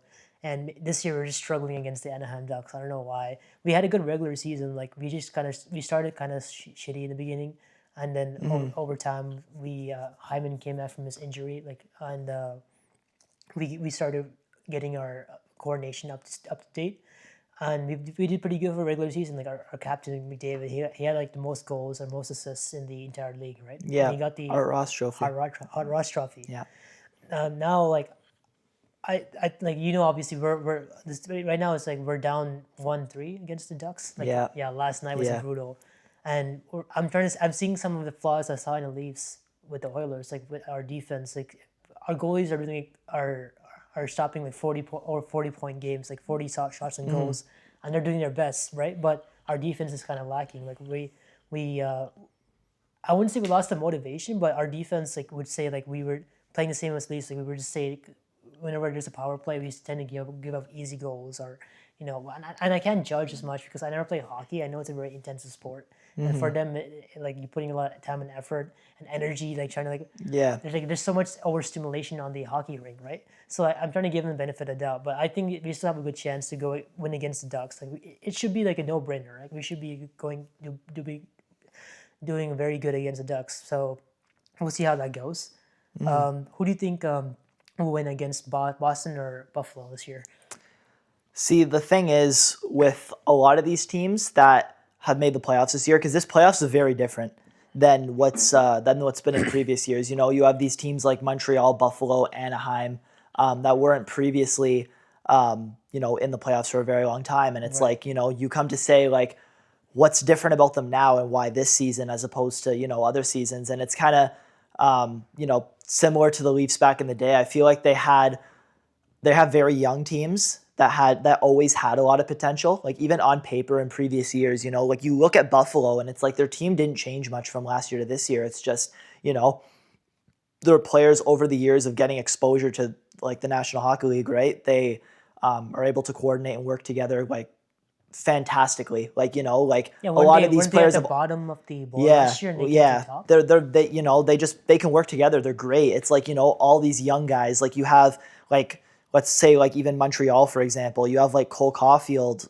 Slavkovsky, like these guys who are all breaking out now, like even on Anaheim, Leo Carlson, and like you Troy have all these Terry. young players, Yeah. Dostal, their goalie, like there's so many young players on these teams who are all just breaking out and doing so well now. Like the list goes on, right? And that's kind of when a team kicks off, kind of like the Raptors now, same thing. It's like your rebuild's kind of complete. You have all these young guys that have kind of been exposed for a little bit now, like Scotty Barnes, for example, and you go make a playoff run and get the best out of it. So I feel like that's what's kind of happening now, especially because Boston's also been a bit weaker than previous years, I will admit. But yeah, no, I just think it's more the fact that Buffalo is just so strong. I Right. think that this season there's a lot of motivation there. They haven't been to the playoffs in 15 years. Their fans are electric. Yeah. I don't know if you've seen even like Josh Allen's going to the games and stuff like that. Like their fans are psyched that they're there. It's been a long Watching the 15 game years, is like a so different thing. Like it's just like a different like story than Leafs. yeah. Like everyone's just Yeah, they're so so excited. electric. They're Yeah. so electric. They've been waiting 15 years for their team, and you get a good feeling, when you're buzzing and your fans are in the arena. There's definitely that home ice advantage that definitely makes a difference, but they're a Right. good team regardless. So Who do you think has a good chance to winning the Eastern and Western Conference? And ultimately the Stanley Cup. like at the end of the day, I think it's more so like I think it's hard to say. I would kind of say Carolina and Buffalo in the Eastern, just because Carolina's been Yeah. so strong, and at the same time, Buffalo and Carolina, they've been very strong, but at the same time, Carolina's kind of had that third round choke kind of thing, Right. not being able to kind of make it through in a while, whereas Buffalo also kind of doesn't have that playoff experience. So it's kind of hard to say which one of them will go It could go far. either way. Yeah, and then Tampa and Montreal are also Right. that's also a super close series. Tampa was a horse this year. In terms of the West, you hate to say the President's Trophy curse, but I mean Colorado's been amazing. Yeah. Like from top to bottom, that team is fantastic. Like I was just watching Colorado this year. Like why weren't they that good last year? Like did the players change or someone they've always been decent? great. A lot of it came from they had a goaltender change. So Mackenzie Blackwood? yeah, they changed from Georgiev to Blackwood and Wedgwood now. So Yeah. they have a lot deeper goaltending than they previously had in other seasons. And I just think a lot of it a lot of it does stem from that, as well as the fact that they've always been a good team for a while. And some years they play better than other years. You know what I mean? Like they were just Cup champs in 2022. So Yeah, for sure. Well, that's watching these playoff series is like an emotional roller coaster. Like especially if your team is doing bad or doing good. Yeah. Like depends. Like it just brings a lot of energy and effort. But I'm still like grateful to watch these teams play. Like it's just like you learn a lot more by the day. You know, Yeah. watching the defensive plays, offensive plays, watching this like even the no brainers. Like some of these talented individuals. Like if you put them all in one court, like we have seen with an opportunity, like once in a lifetime, we've seen with the all the talented people on one field with the Olympics this year. Yeah. Like that was a really good run, Yeah. right? Yeah. What's your thoughts on that? No, I think they always should have allowed NHLers in the Yeah, Olympics. why didn't they? They used to back in Yeah, they 2010, used right? to back in the day, then they stopped, and then now they've gotten back into it. I think it's great for the sport. You know, you Yeah, have all these guys that want to play and represent their country. You know, I understand how there's a bit of the concerns kind of in fairness there of how, like, you know, for example, Team Canada will have a full roster of NHLers, whereas like Team Germany, you know, you've got like Draisaitl up there, and then, you know, you got yeah, like the bottom half of the team yeah. that's kind of these guys that play out of Europe, right? So I get how there's like a lot of concerns there in terms of the skill gap, but you know, these are the best players in the world, and this is the Olympics. Yeah, Representing your country should be, you know, the the best players in the world, kind bare of similar minimum. to how the World Cup works. You know what I mean? Yeah, Like I get hockey's not as diverse and global as soccer is, but at the same time, you know, for the entertainment experience, like, you know, you'd hate to watch a Team Canada or even a Team Italy in the World Cup that didn't have the best Canadians or the best Italians or whatever, you know, on the right, team. You pay for, or sorry, you watch for the experience, you know? right. And also like this year with the with Team Canada, I feel like we were the most stacked team there. I mean, comparable to the U.S., like we had what we had Brad Marchand, we have McDavid, we have McKinnon, yeah, it McKinnon, was stacked from top to bottom. Makar, Yeah. right? Yeah. Like we had a really good shot, and I feel Yeah. like in the final, like did you watch the final by the way? Yeah. It was like Yeah. 8 a.m. right? But Yeah. I woke up early that day, and it was just a nail biter, man. Like if McKinnon only made that shot at the edge, Yeah. Yeah. and Yeah. unfortunately The lost. thing about that is I do, and a lot of people didn't agree on this. The 3-on-3 in overtime Yeah, was a big mistake. That's not the way it works in NHL playoffs.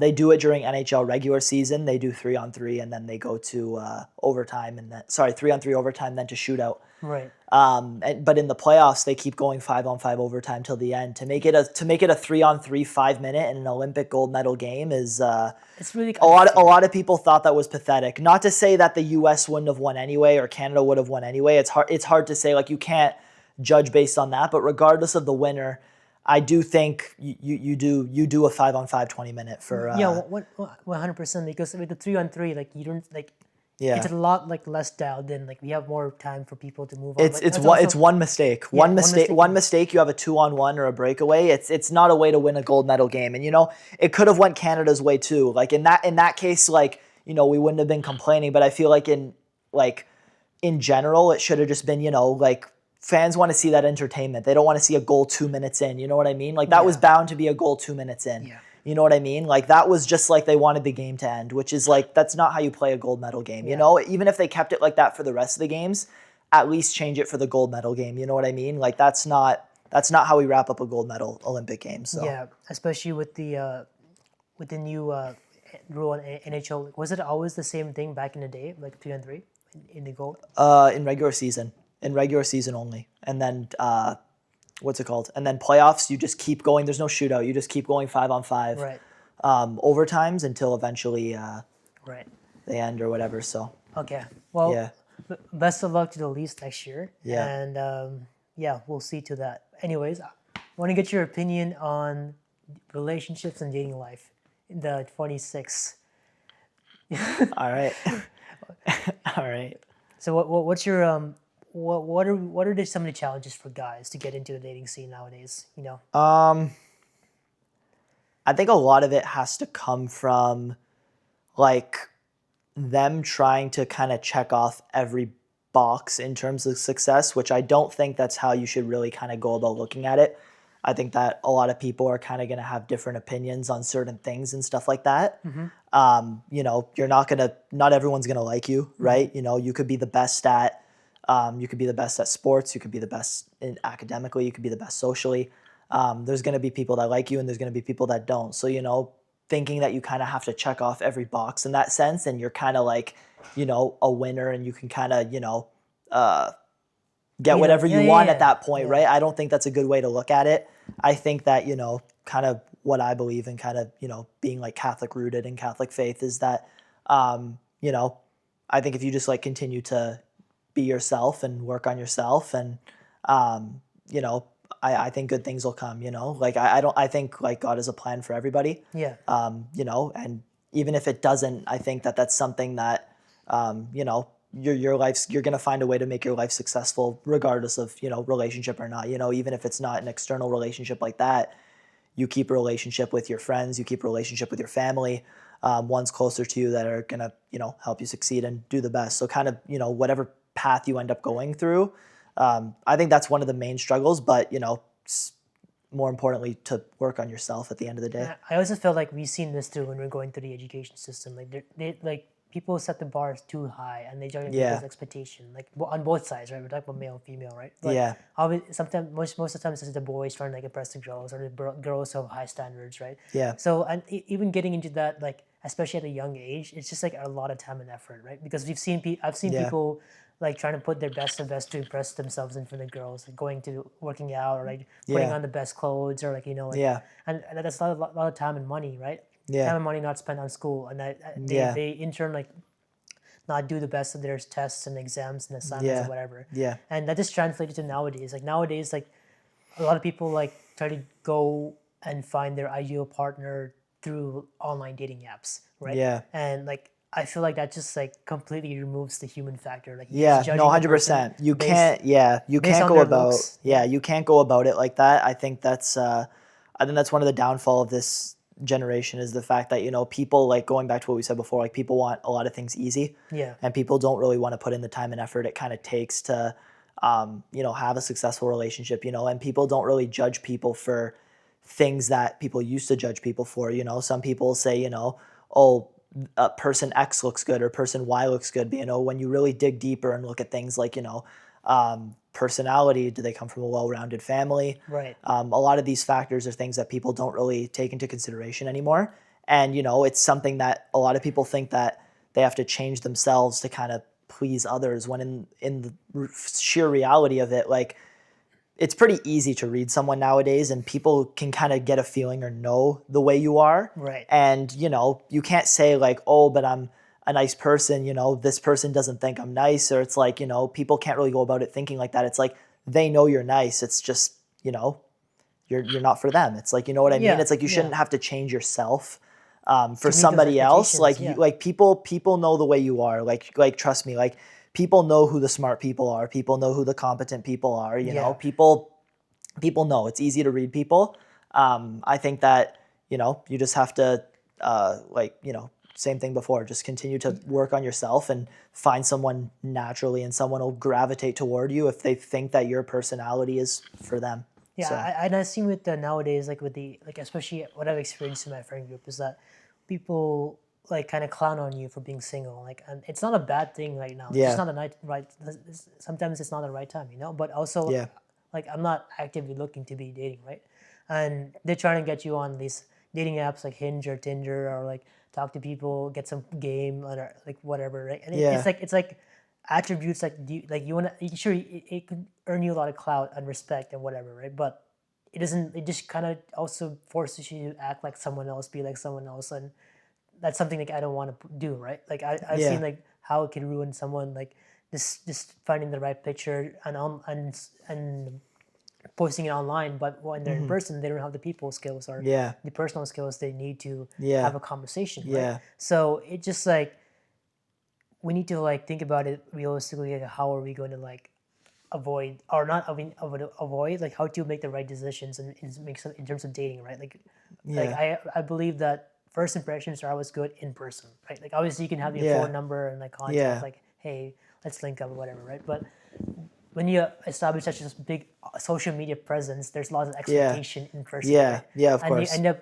and when you end up don't meeting the expectation, people just think you're just like Yeah, like a no, for sure. user. I don't like, based on what I've heard, I don't like, I don't have any like experience via apps or anything like that. But based on what I've heard, like, yeah, that does happen to be the case. But Yeah. yeah, I just think that, yeah, like keep it as natural as possible, and definitely like that in person like social factor definitely And makes it also, worthwhile. a big thing nowadays is definitely the hookup culture on partying. Like, what's your thoughts on that? like as a U of T student? I mean, you can't really tell people what to do at the end of the day. Like Yeah. there's going to be people who go and do that, you can either associate or disassociate yourself from that culture. It doesn't necessarily mean that you're a bad person or bad academically or things like that. But at the end of the day, like these aren't people who are looking for like long-term or serious Yeah. relationships. They have other priorities, and like the sooner they kind of get their priorities straight, the better it is. I definitely feel like the people that are like that are going to have definitely a harder time finding like a true person that like actually cares about them. I think that that's definitely one of the main side effects of it. I don't think it affects much else other like like I wouldn't really judge someone based on it Yeah. because like you try to stay as moral as possible, but Yeah, I've seen people get into like because their friends like, oh, they go to partying and then they yeah, invite them. That's fine. Like one time thing. Like I've been to clubs, I've been to bars, right? So yeah, it's not a bad thing. Like sure, you have a good time, you're with your friends, yeah, whatever, enjoy the yeah, vibes, and yeah, it's just like it gets out of hand when you start like asking every single person like, hey, you want to hang out, you want to get a drink, you want to do this, you want to do that, yeah. and you're talking to strangers. It's just like for me, Well, it's you just set your own standards kind of lower as well, right? Because then you're kind of surrounded by people who are like, they're obviously not treating it like a serious relationship, right? Like you said, it's hookup culture, right? right. So they're also not treating it like something that's too serious either, which is going to be like a big problem when they go to like, actually start their life after university and realize, Right, because that only lasts a certain number of years. Like you don't see like 30-year-olds going and doing that, right? right, right. So it only lasts a short while.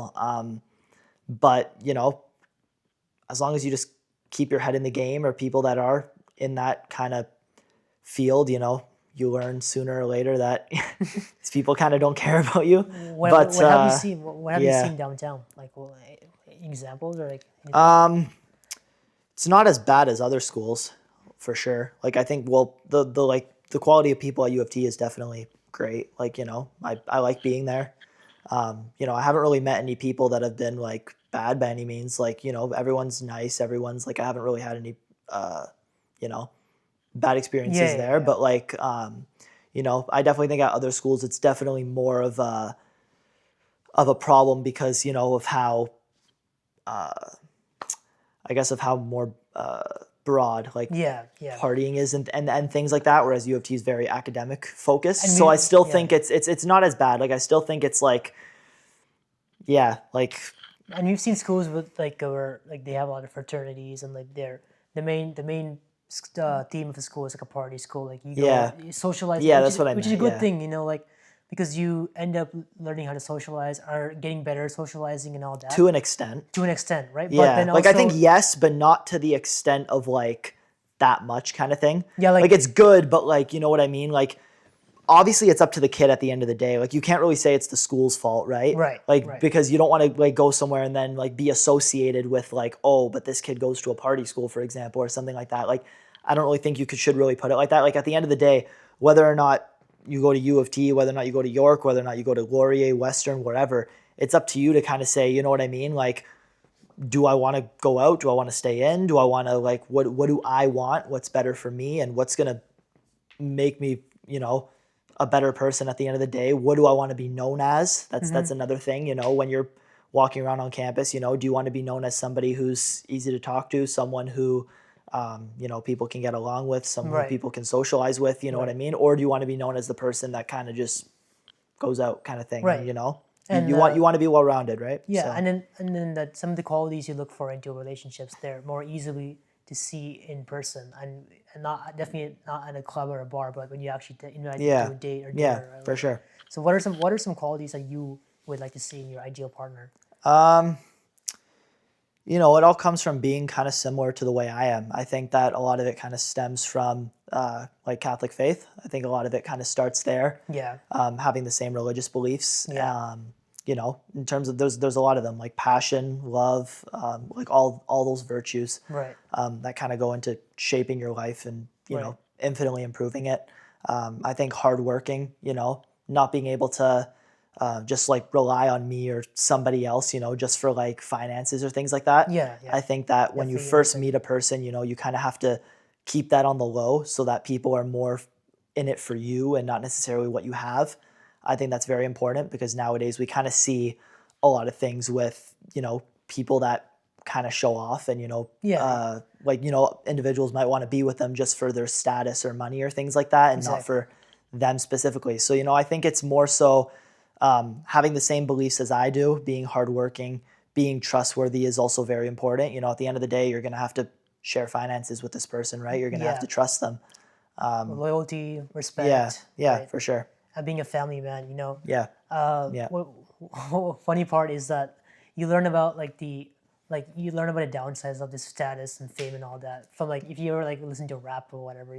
Most of the rap, some of the rap like usually like rappers like they complain about the woman they're like to be with, right? They always yeah, like saying that they're gold diggers or like trying to like suck up to them or like whatever. But yeah. I feel like that kind of lifestyle is not it because you're just like spending all the time like with It different lies women. on the person too. Like at the end of the day, if you're with someone that's like that, like that person could be however they want to be. Like you're not changing somebody else's personality. That's on you after, Right, right? Like if you're with somebody like that and they're doing that stuff, it's like they're not for you. right. You know what I mean? It's like the people that are staying with that and stuff like that. It's like at the end of the day, you got to take some responsibility for yourself. You got to be with someone that's not what you don't want. You know what I Yeah, mean? and I feel like Like, you have to build upon it. Like obviously, you go into it like as friends, and like you learn more about them. They yeah, learn about you. You guys hang yeah, out, right? And end up by the time like after like a period of 4 or 5 years, maybe you find out if they actually like you actually like them. Maybe they actually like you. yeah. Who You see knows, their right? true colors. Yeah, exactly. That goes the same way with your friends, right? Like obviously Yeah, your friends like you don't have friends for like a couple of weeks and then you break it off. You yeah, take time and you build a relationship, and then yeah, obviously you come to a point where they have your back, you have your back, and you have bro respect, right? yeah, So like that's yeah. where luckily we're at right now. Like unfortunately, it just like for me with with doing that with the female side, it's a little bit different. I just feel it's a little bit more awkward for me. I feel like, because I have more experience with talking to boys and men, and obviously, and I talk to women too at school and whatever. But it's just like I don't know if you know what I mean. Yeah, you just gotta, there's always ways to improve on yourself, and there's always ways to, sometimes it's improving yourself, sometimes it's, just finding the right person and talking to the right person. Sometimes that comes from just talking to people. Like, there's nothing wrong with, going out a couple times with some people and saying like, hey, is this person for me? Is this person not for me? Yeah, Really getting to know them, and if they're not, that's totally okay, right? Um, I think the best way to deal with it is kind of like just be yourself. Some people tend to act differently or something like that when they're around people and stuff like that, but the most important part of it is to, like you were saying, like act the same way you would against your friends, because at the end of the yeah, day, you call them your girlfriend, your wife, whatever, but at the end of the day, that's going to be your best friend, right? yeah. So, you should kind of treat them in a way that you would treat like a best friend kind of thing, like, with the caring and love factor, Yeah, and also if you whatever how you act towards women, it's the way you pick up those qualities from your friends. Like you're with them. Yeah, Like obviously how they act towards it stems from one person to another, yeah, and it ultimately influences you. But yeah, that's what I think. Well, I appreciate the conversation so much, yeah, Daniel. Thank you for yeah, having me no over problem, here. no problem. We talked about a lot. It's been like a couple hours for sure, Yeah, but no, I yeah, couple appreciate it. couple cuts here and there, but Yeah, yeah, we got it done. yeah. Hopefully Thanks. it's not the last for this show. Thank you for having me. Thank you. So And then the point is just to have a conversation, right? yeah, Like having 100%. hearing your thoughts, hearing my thoughts. I learned a lot about you from this, and Just a guy's opinion at the end of the day. yeah, just a guy's opinion. Thank you so Not much. oh my god. Not to make that corny, by the way. But yeah, yeah. But All right. yeah, Thank you yeah. so All much. right, yeah. Take Yeah. care. Yeah, thank you.